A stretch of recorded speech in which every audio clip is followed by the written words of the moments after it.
Hello दोस्तों, आज हम रीजनिंग घड़ी जो चल रही है लेक्चर नंबर 2 उसका आज बताएंगे। देखिए, शानदार प्रश्न हो चुके हैं जिसमें हम बताए थे सुइयों की स्थितियों के बारे में।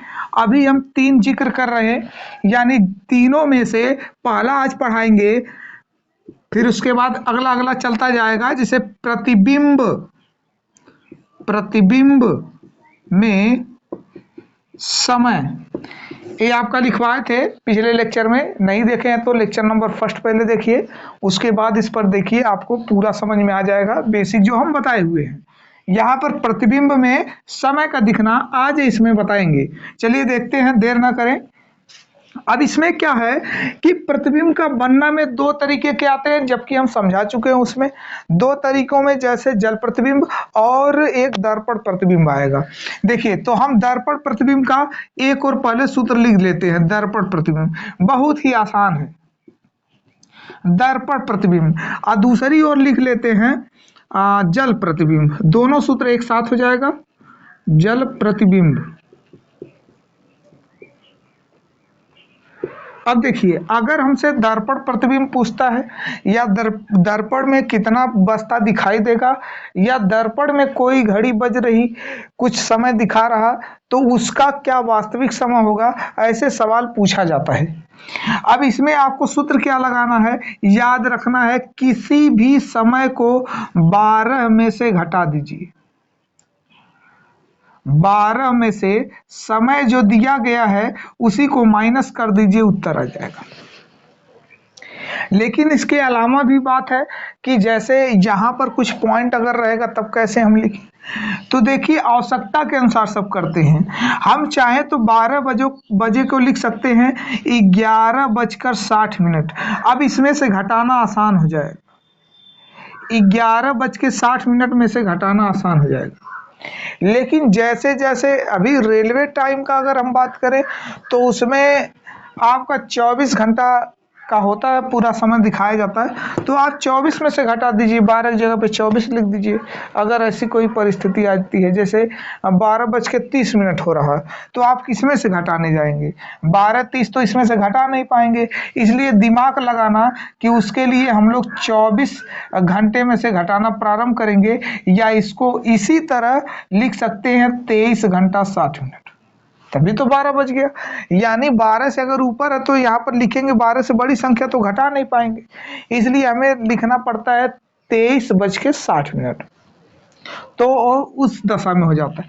जल प्रतिबिंब में आपको क्या करना है, आपको सबसे सटीक ये है कि 18:30 में से आप समय को माइनस कर दीजिए, आपका उत्तर आ जाने वाला है।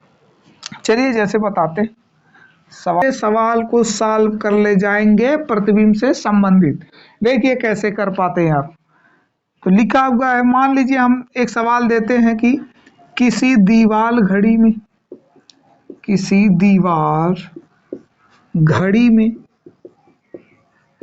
8:27 हो रहे हैं, तो दर्पण में कितना समय प्रतीत होगा।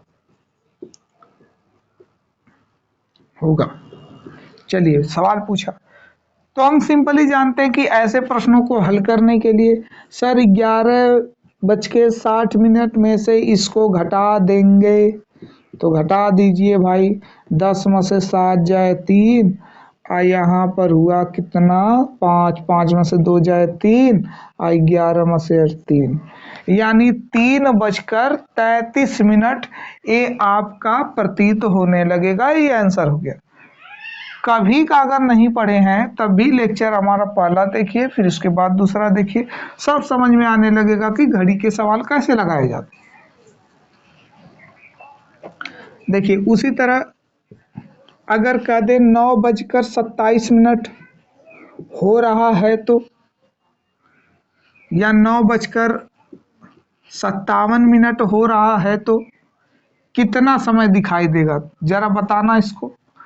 तो आप कहेंगे सर इसको भी इसी तरह घटा देंगे, 11:60 में से 9:57 घटाएंगे तो यहाँ पर 3 आ जाएगा, 0 यहाँ पर बचेगा और यहाँ पर 9 2 11 मतलब 2:03। अगर वास्तविक समय 9:57 हो रहा तो दर्पण प्रतिबिंब में कितना दिखाई देगा? 2:03। देखिए अगला आपको सवाल क्या देगा? सवाल कहेगा यदि दीवाल घड़ी में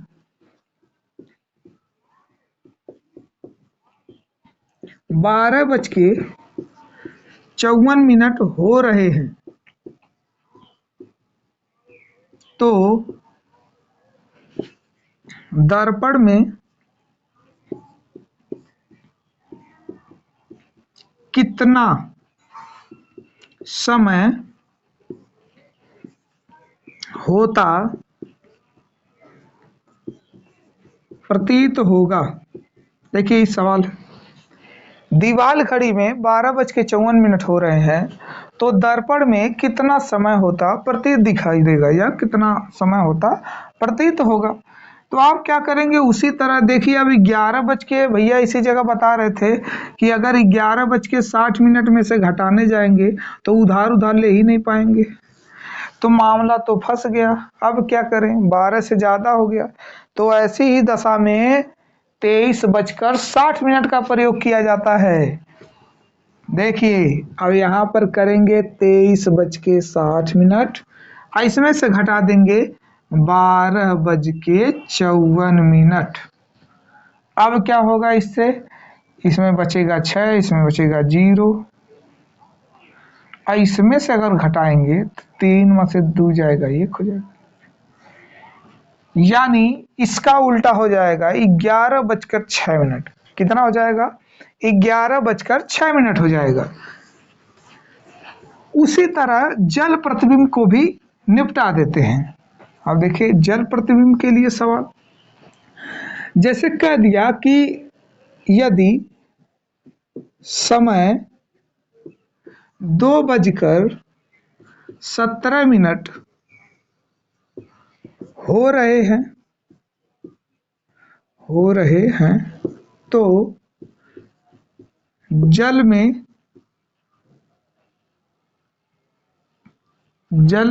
में प्रतिबिंब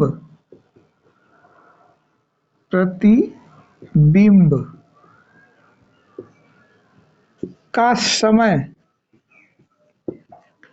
कितना होगा? यानी प्रतिबिंब में कैसा समय दिखाई देगा? भाई जल में अगर बज रही है किसी घड़ी में वास्तविक समय 2:17, तो बताइए जो जल में अगर देखें तो कितना बजता हुआ दिखाई देगा?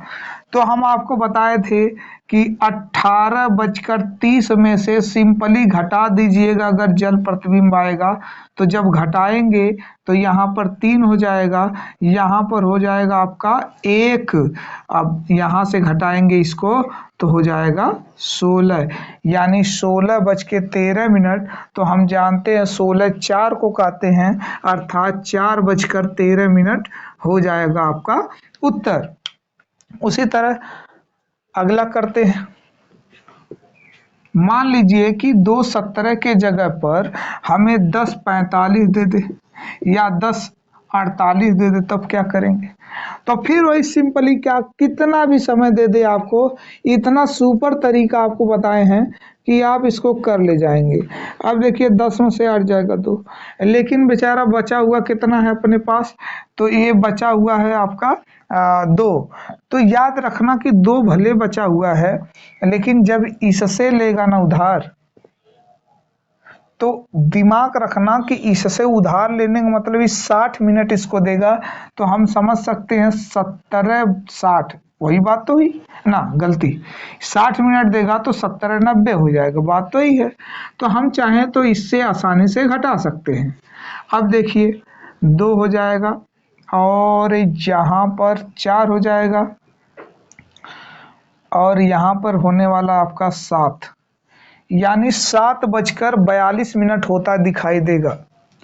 एक सवाल आप करिए, यहाँ पर हम बदल देते हैं 7:52 कर देते हैं। कमेंट में बताइएगा कि इसका उत्तर कितना आएगा। अब हम आगे घड़ी के प्रश्नों को देखते हैं। देखिए, प्रतिबिंब वाला भी सिस्टम खत्म हो गया। अब हम बात करेंगे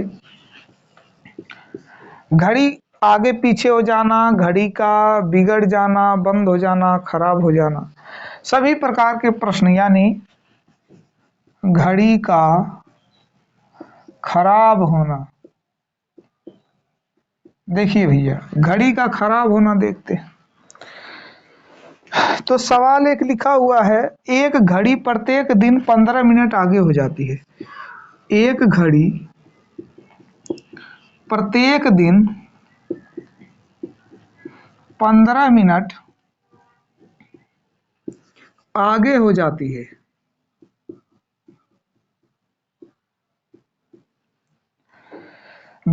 दोपहर 12 बजे सही सेट करके चलाया जाता है। दोपहर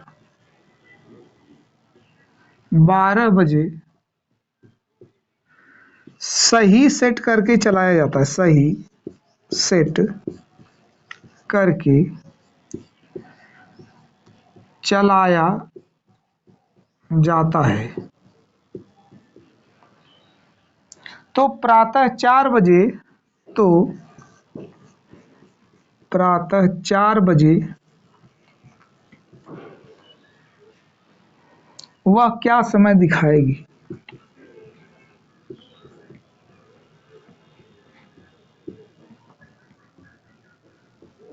वह क्या समय दिखाएगी? ये देखिए प्रश्न है, और घड़ी का सबसे कठिन प्रश्नों में ही माना जाता है इसको। हम इतने कॉन्सेप्चुअल तरीके से आपको बताएंगे कि ए लेवल भी आप बिल्कुल आसानी से समझ जाएंगे कि इस तरह के पैटर्न को हल कैसे किया जाता है। चलिए देखिए, इसमें क्या है कि हमको पहले दिमाग लगाना पड़ता है कि कब इसको सेट किया गया। तो लाइन यहाँ पर लिखी गई है, यहाँ पर देखिए दोपहर 12 बजे इसको सही सेट करके चलाया जाता है। ऊपर कंडीशन है बिगड़ने की, आगे बढ़ जाती है, आगे हो जाती है, इसका यही ना मतलब हुआ कि इसका मतलब घड़ी गलत समय बताती है, या घड़ी का खराब होना, घड़ी खराब हो जाती, कह सकते हैं इसको। अब क्या है कि जब आगे बढ़ जाता, दोपहर 12 बजे सही सेट करके चलाया गया, और 4 बजे वह क्या समय दिखाई देगा? वो भी प्रातः। तो दिमाग लगाओ कि 12 बजे से, जो दोपहर का 12 बजा हुआ है, 4 बजे सुबह तक कितने घंटे हो जाएंगे? 4 बजे सुबह तक, तो 12 से 12 तो हो जाएगा 12 घंटा। अब 12 और 4 बजे तक और जाना है, तो 12 4 16 घंटा। तो यहाँ पर हल करते हैं, टोटल कितने समय हुए? तो टोटल समय हुआ 12 से 4 बजे तक। 12 से 4 बजे तक, ये प्रातः है दोपहर है, तो 12 से 4 बजे तक हुआ 16 घंटे। अब थोड़ा सा मिटाकर इसको जगह बनाते हैं। चलिए, तो 16 घंटे। अब बताइए कि प्रत्येक दिन वह 15 मिनट आगे हो जाती है। प्रत्येक दिन का मतलब, एक दिन का मतलब है 24 घंटे में 15 मिनट आगे होती है। तो हम लिखेंगे 24 घंटे में 15 मिनट आगे होती है। तो 16 घंटे में कितने मिनट आगे होगी? तो 8 त्रिक 24, 8 दूना 16, 3 पचे 15, 5 दूना 10।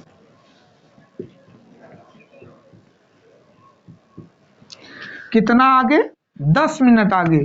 तो बताइए कि 4 बजे अगर सही समय हो रहा होगा, तो घड़ी तो 4:10 बताएगी।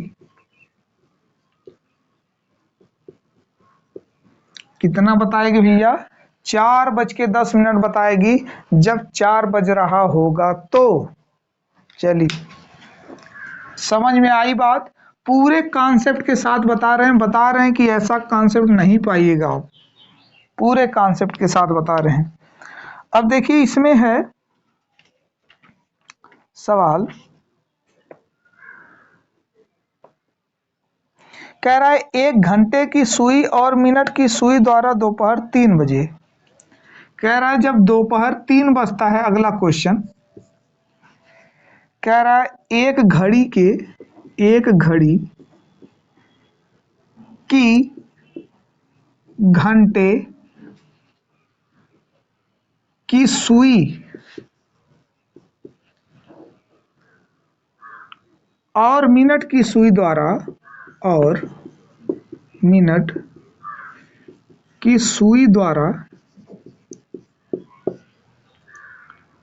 3 बजे बने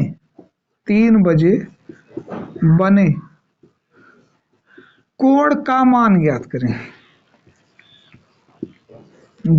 करें। कह रहा है जो इसके अंदर कोण बन रहा 3 बजे, तो दोनों के बीच का कोण का मान आप ज्ञात करें। तो हमें पहले से पता है भाई कि टोटल कितना होता है 3 बजे। ऐसे भी हम समझ लें कि बताइए कि अगर 3 बज रहा है तो पोजीशन थोड़ा सा देख लें। घंटे की सुई, मिनट की सुई पूरा 90 डिग्री पर होते हैं, यही इसका क्या हो जाएगा, आंसर हो जाएगा। और तुरंत लगा देंगे यही उत्तर, 90 डिग्री हो जाएगा। कितना हो जाएगा, 90 डिग्री हो जाएगा।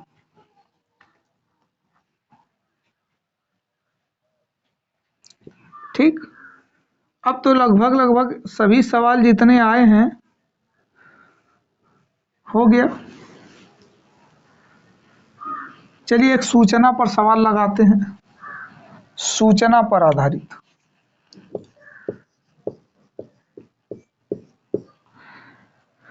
हम पढ़कर आपको बता दे रहे हैं, आप समझिए इसको। लिखा हुआ है, समयपाल ने श्री चोपड़ा को बताया मेरठ के लिए बस हर आधे घंटे बाद निकलती है। तो मेरठ के लिए बस है, मेरठ के लिए बस हर आधे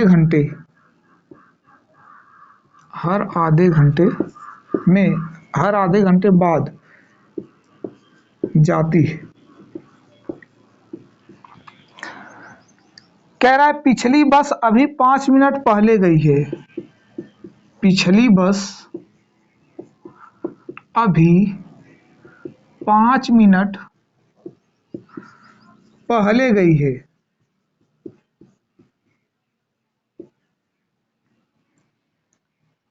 अगली बस 2:20 जाएगी। अगली बस 2:20 PM जाएगी। 2:20 PM जाएगी।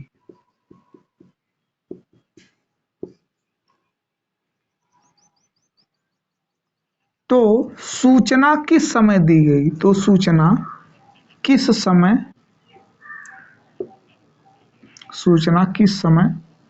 दी गई।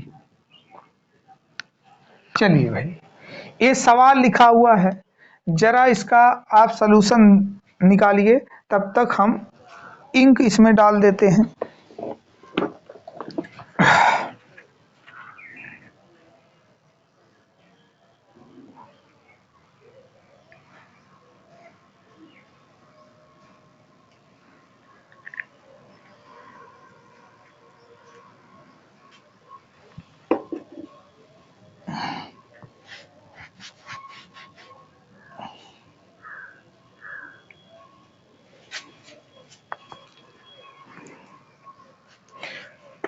चलिए भाई देखते हैं कैसे निकालेंगे।